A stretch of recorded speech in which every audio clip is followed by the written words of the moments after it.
Today we're getting a breaducation. Wow, Sydney, you're on a roll.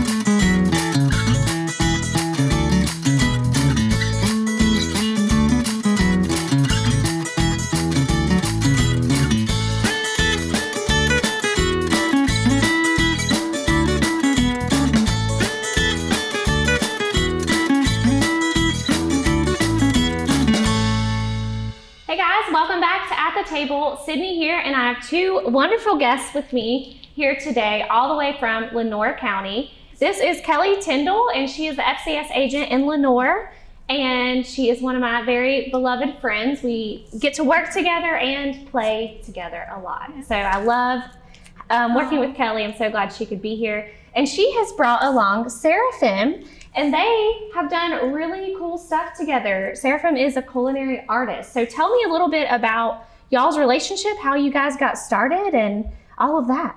Okay, so I already knew he was a great culinary artist in Lenoir County, and he has brought some wonderful programs to our Lenoir County farmers market.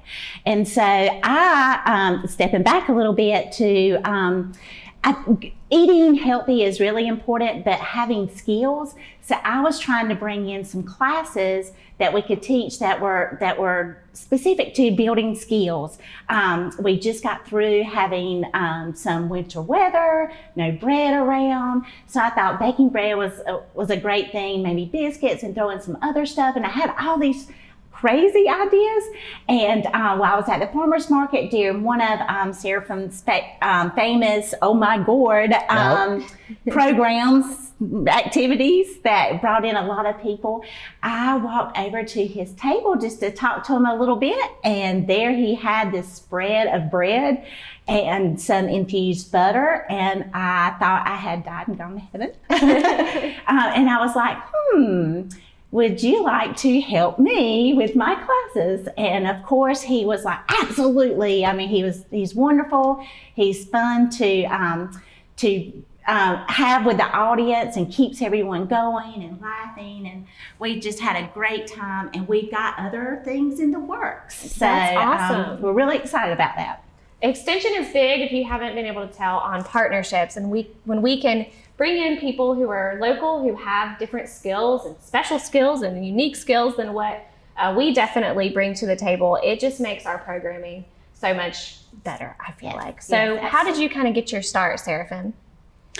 Well, I got my start as being an artist, and as you know, there's lots of jobs for artists. There's not. So I ended up working in a restaurant, and after about a decade of working in the restaurant, I went ahead and got my culinary degree, and the rest has been history. Awesome. Well, we're going to go ahead and get started. We are going to be proofing our yeast. That's so right. We're going to begin with that step. We are going to be making homemade bread today, and Seraphim's going to walk us through all of those steps. From what it looks, it appears very easy. I know it can take a little while, so we'll get into all of that, but we'll start with that step. So Seraphim, if you want to go ahead and scoot on over to proof our yeast, we will begin there, and you just have a couple ingredients you're starting with, correct? Actually, 3. Okay. I have sugar, and I have warm water, which is, you don't want to use very hot. You want to just like nice warm water, kind of like the temperature you'd like to wash your hands at.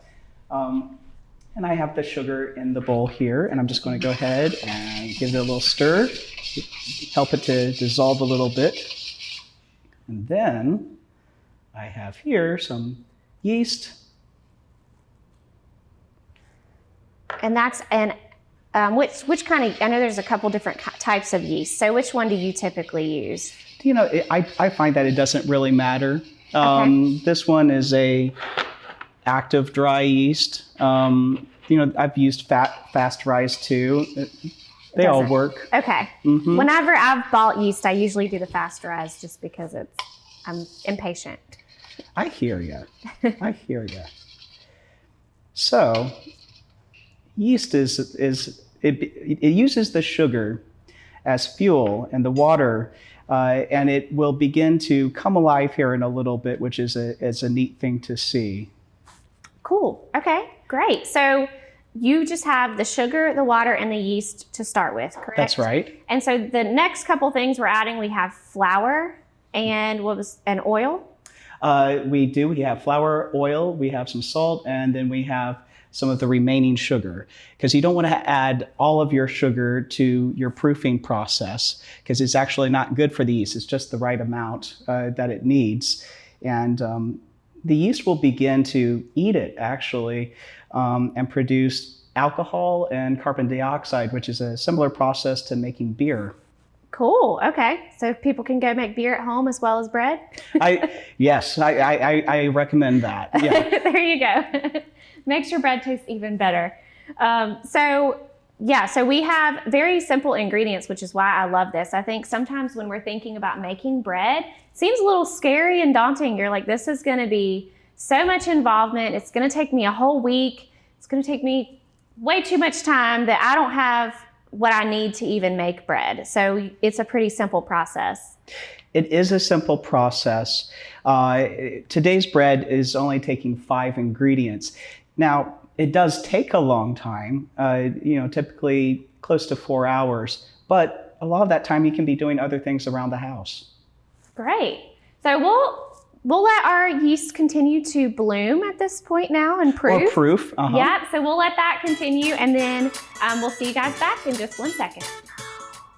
Star Communications strives to provide you with the best video services. That's why we invested in cutting-edge video equipment to bring you new features such as Cloud DVR, Restart TV, local video on demand, advanced parental controls, and higher quality reception. Unfortunately, these improvements require some changes, and existing DVR customers will lose their current recordings. Changes will start the middle of January, so please view all your recorded content. We hope you will love the new Star TV. All right, welcome back, guys. So we have begun proofing our yeast, and is it proofed? Well, that's a great question. Okay. They call it proofing because the yeast is proving it is alive. You want to do this step to make sure that you don't have bad yeast. Yes, it can go bad. And it's bad when it doesn't fizz up like this. This is some happy yeast. It's alive and it's ready to go. So what is the typical shelf life of yeast? Like, I know sometimes there's certain things that I just think about canning that we have to even use it within a year. So is it kind of the same, or does it just depend on the yeast itself? Well, lucky for us, it tells me right here when it expires. Okay. So, if you use your yeast afterwards, you just do this process, and if it works, it works. Then it's not bad yet. Yeah, you don't have to worry about it, okay. It's being spoiled or something. Still kind of go by that expiration date, or if sometimes there's where you have to use things quicker than even it might say on your package. So just curious about that. Awesome. So what is our next step after we have proven that our yeast is good? Yes. Well, here I have some bread flour, and I'm going to add about half of the bread flour to it. And then I'm going to add the rest of the sugar and salt and vegetable oil. Now, you can put this in a mixer and do the same thing, and it's much cleaner and much faster and easier. However, anybody, as long as you have a bowl at your house, you can make bread. And I'm going to show you how. Keep one hand clean and go ahead and take your other hand, make a claw, and just start to stir here with your hand. And you're going to start to bring it together, incorporating the ingredients. And I don't know if we mentioned this earlier, but with the proofing, that takes about 3 to 5 minutes, right? That's right. So once it begins to bubble and it looks similar to what we had, that's when you can go ahead and begin to add your other ingredients. That's right. Okay. You're good to go then. All right. Now, you see how it's kind of come together. Now go ahead and add the rest of your flour.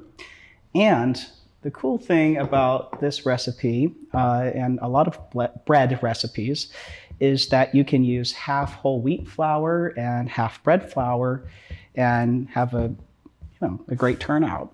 So it's still, I know sometimes when we're thinking about whole wheat flour, it can tend to get really heavy and kind of weigh down the bread. It won't be quite as fluffy. So That's right. for this, you wouldn't want to go past maybe half of your whole wheat. Okay. Yes, exactly. So we're braining it together. This process right here, where you're braining it together, will take about 3 minutes. And if you're familiar with making biscuits, you'll know the term cleaning the bowl, which means to get all the good stuff out of the bowl, you're collecting the flour into the mass. Awesome. So what are some of the other, y'all have done a couple classes at this point now. You've had maybe 2 to 3, I think, workshops already of your baking, bread making workshops. So what are some questions, some common questions maybe you've gotten from participants? Sure. What is gluten? Okay, yeah. And what is the difference, why use one flour over the other? And I can talk to you about that as I transfer into kneading the dough here. Okay, perfect. Okay, so I'm going to just there's some flour left in here. If you'd like. Oh, thank you. I appreciate it. Get it all out. Yeah, there we go. Okay. Now, you use bread flour because it's higher in protein. And you want protein because when you form gluten, it turns into kind of an elastic structure. And you need that because the elastic structure is it's a lot like a balloon. And so you remember I was telling you earlier that yeast produces carbon dioxide and alcohol? Yeah. Well, this is kind of like why yeast works. You're forming the gluten, which is a protein, and it's like a muscle. And you kind of need some muscle to do your kneading process. So the elastic bands that you're creating that are a lot like how you would think like muscle fibers look, the little pieces of yeast in there, the little organisms, are in all of those strands. And they begin to expel carbon dioxide. And this is one of the reasons that bread rises. Okay. I was just about to say, is that where our rising comes in? Okay. Yes. And I want you to pay attention to how the kneading happens. You bring it in half and you push forward with the heels of your hands, turn it, and then knock it in half, push forward again, and there you go. I guess you could say you need to learn how to knead. You need to learn it. So it's just kind of slowly rotating and gathering the rest of that flour that you have. That's right. And all of that. Yes. Awesome. Well, Seraphim's going to keep on working those arms over here, and we are going to take a quick break as he finishes this up. So we'll see y'all back in just a second. Just because something may work doesn't mean it's right for your business. Let Star Communications' knowledgeable consultants help you customize a hosted voice system that's right for you. Our dedicated experts work with you to understand your business needs and guide you at every step, from choosing and installing services to ongoing maintenance and support. Contact Star today.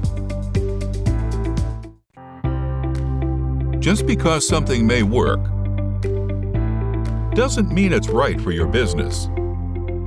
Let Star Communications' knowledgeable consultants help you customize a hosted voice system that's right for you. Our dedicated experts work with you to understand your business needs and guide you at every step, from choosing and installing services to ongoing maintenance and support. Contact Star today.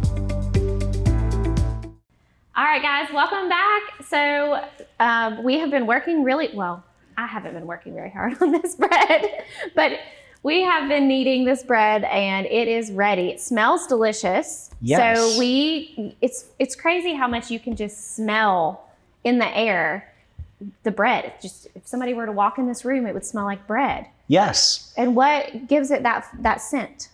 Well, so you have yeast in here and it's warm, and so it is really emitting itself into the air, and you've got alcohol, which likes to go into the air pretty quickly too.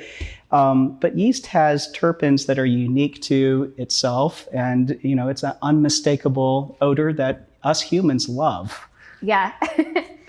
We were talking a little bit off air about the yeast, and I was thinking back to when I used to work in a brewery, and when I'd walk in, it would have its own distinct scent, which of course again is that yeast, and I guess the alcohol as well, right? Of just being emitted into the air. And it's just very interesting how when you walk in, yeast just gives you this overwhelming scent that you're like, yes, happiness. I need to home. have this. Yeah. Yes. Well, I tell you what, I want to tell you some things about yeast and flour, but I'm going to put this dough into the bowl here. I want to show you something really quick. Is that you know that you're done kneading when basically about 10 minutes have gone by, and you start to have little tears, and that's kind of like the bread's muscles kind of tearing, and it's also nice and elastic and sticky. And so we can put that to rest. We can give it a little nap. And the way I do that is I spray out a little bowl here, and we're going to plunk it in, and we're going to put a little blanket on it. Perfect. Yes. And you needed a fresh bowl and all of that, correct? Yes, because you want it to be able to freely rise without interruption and without crusty, Getting in there. Yes. So, and you want your towel to be wet. And then ideally, you want to put that on someplace like a top of a fridge or on your oven that's preheating. And that will help it to rise as well. A nice warm environment. Yes. Awesome. Yes. Well, doing a little switcheroo over here, we have some bread that's already risen. A magic of television. Wow. And you'll also see that it is a different color. Oh, here you go.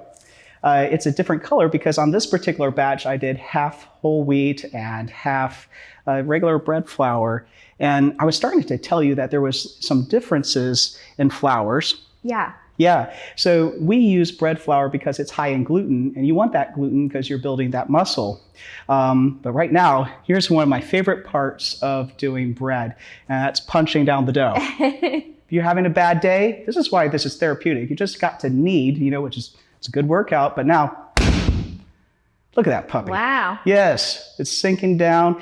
Now, this is important because when you punch down the dough, you're going to fold over. Let's get some, I call this magic pixie dust, and it's just bread flour. And then go like that. And we're going to put this down. So you've punched it down, okay? So the yeast is starting to rearrange itself, and you want to just fold it over a couple of times, okay?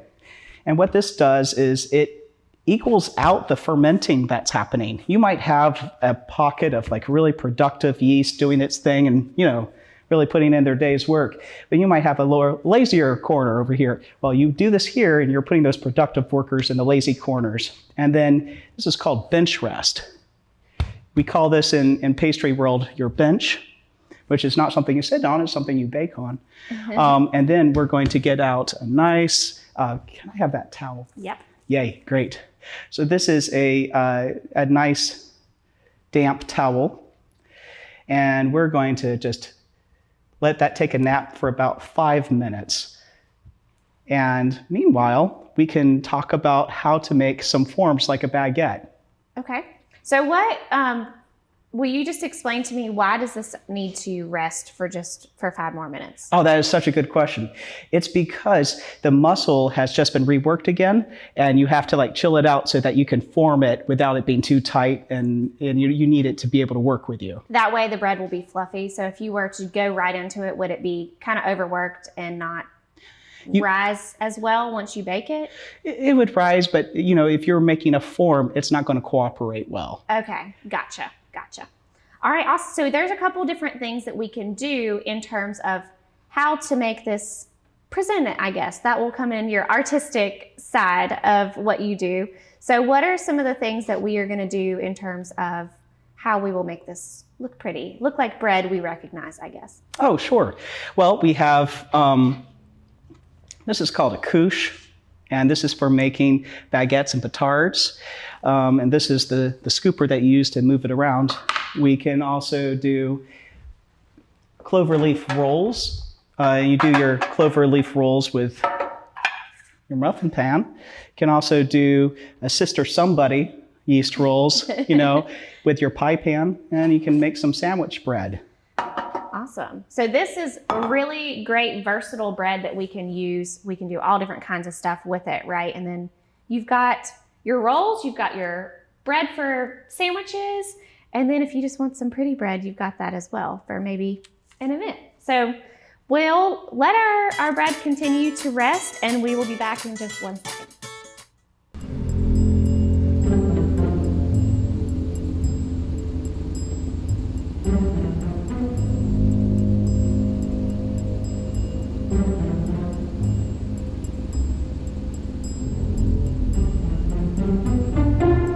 Let's get out of here. Protect what matters most in your life with security from Star Communications.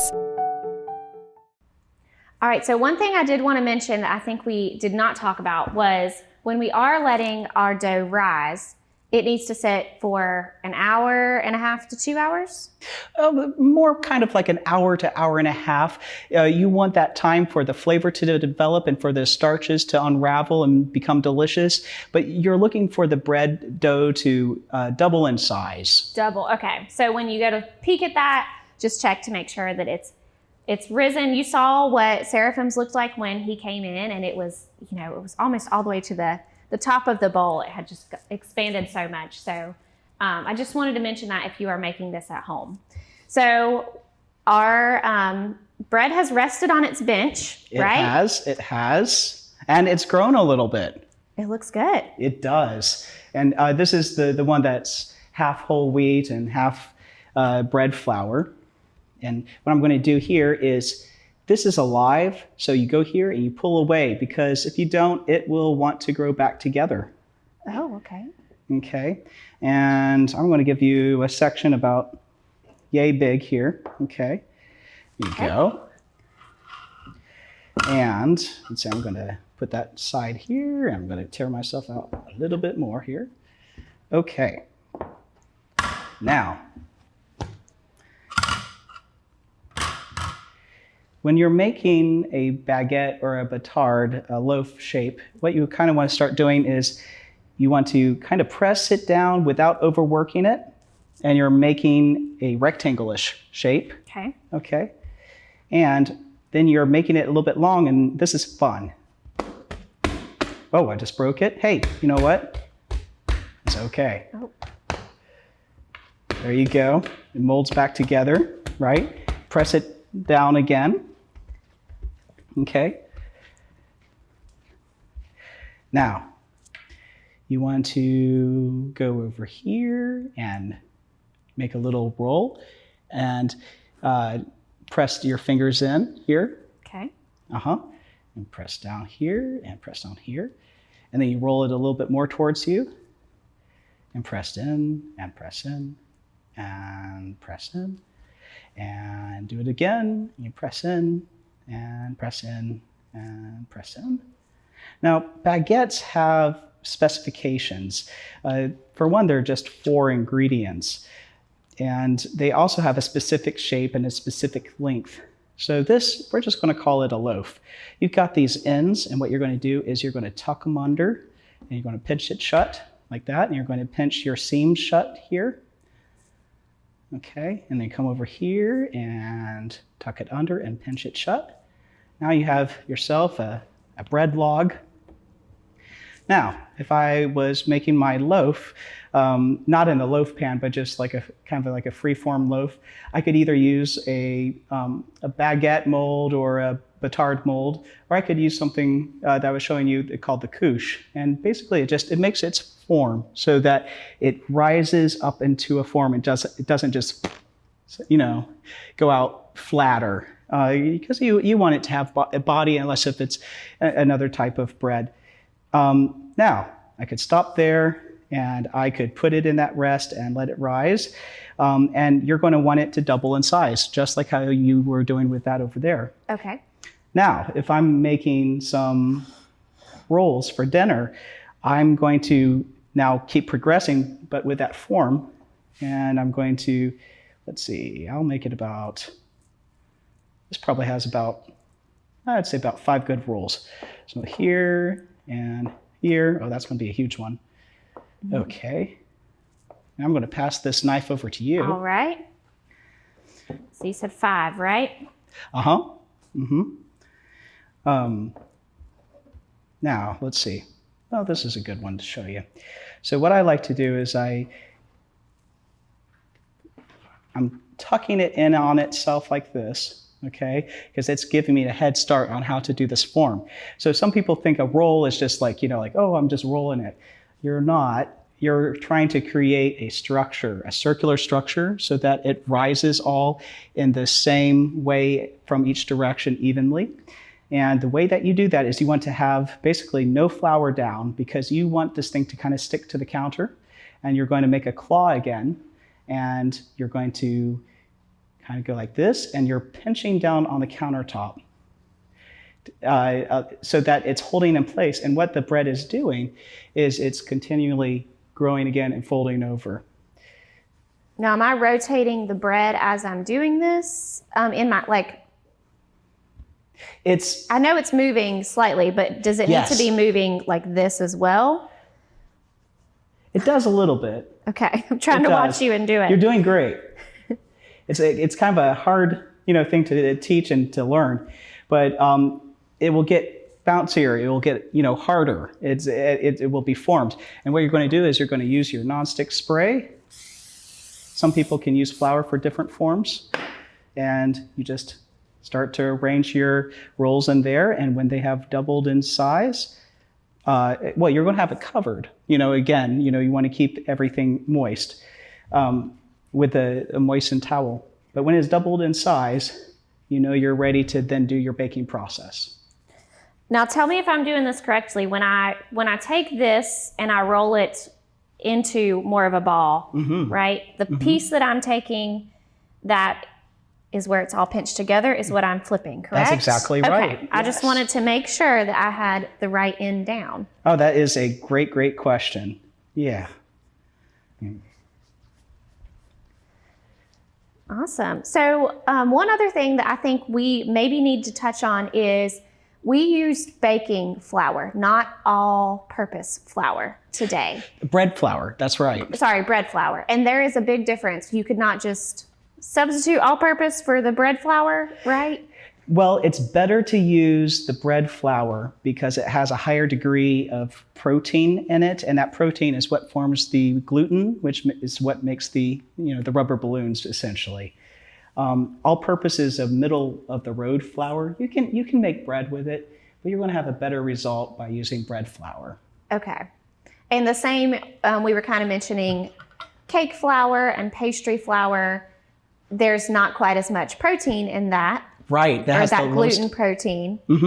That has the lowest amount because you want to have a tender and flaky pie crust or a tender and flaky scone or biscuit. So you don't want to have a bunch of tough gluten. The toughness, the elastic, is what helps to capture the air. Okay, awesome. And that's also when we're thinking about almond flour or coconut flour, some of those substitutions, while they do have a good amount of almonds, you think they have lots of protein, it's just a different type of protein. It's not gluten protein. Yeah, so that's so critical to bread. And so we just wanted to point that out. Now we have some bread that Seraphim has already baked. So we'll show that to you guys. And it just looks absolutely beautiful. Yes. So this is just a kind of a free-form loaf, and this is something that is easy to make, and it's delicious and makes one really good sandwich. Yeah. Yeah, well, this would make several really good sandwiches, actually. Depends how hungry you are. Yum. Well, I can't wait to bake some of this stuff as well and have a little nibble of our other bread here. So thank you so much for being on the show today, Seraphim. I've learned a lot. Pleasure. Oh, yeah. And we will see you guys next time on At the Table.